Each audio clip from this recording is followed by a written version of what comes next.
Hi everyone, welcome back to my YouTube channel. Today I'll be walking you through how I built the ZoomCharts July Challenge report on HR workforce planning and attrition analytics.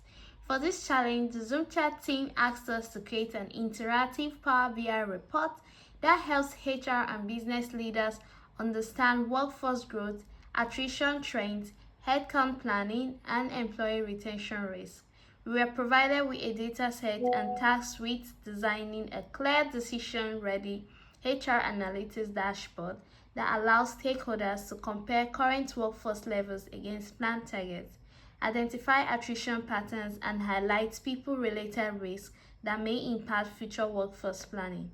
After extracting, transforming, and loading the dataset into Power BI, I structured the report into three main pages: workforce growth, attrition risk and tooltip attrition insights, workforce target and recruitment support, termination reasons and retention drivers.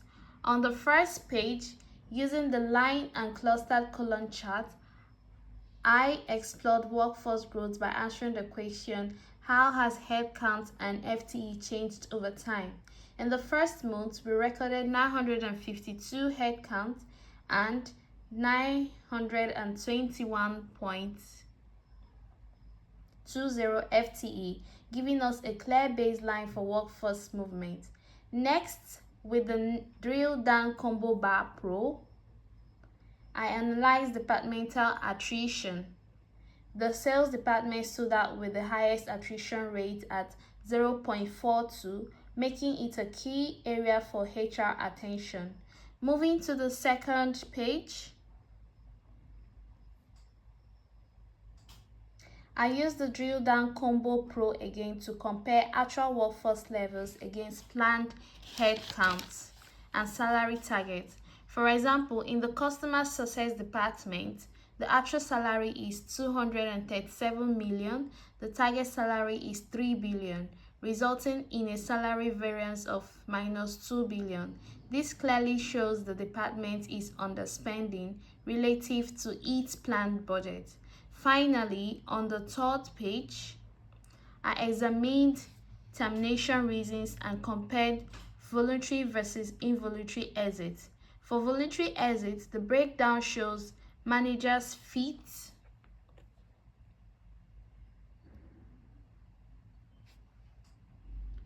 to be as 7.41%, relocation as 16.05%, compensation as 27.16%, career growth as 23.46%, and finally work-life balance as 25.93%.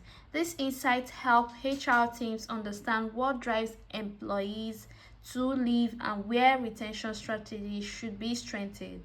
And that wraps up my walkthrough of the July ZoomCharts Challenge. If you find this breakdown helpful, don't forget to like, comment, and subscribe. Thank you for watching, and I'll see you in my next video. Bye.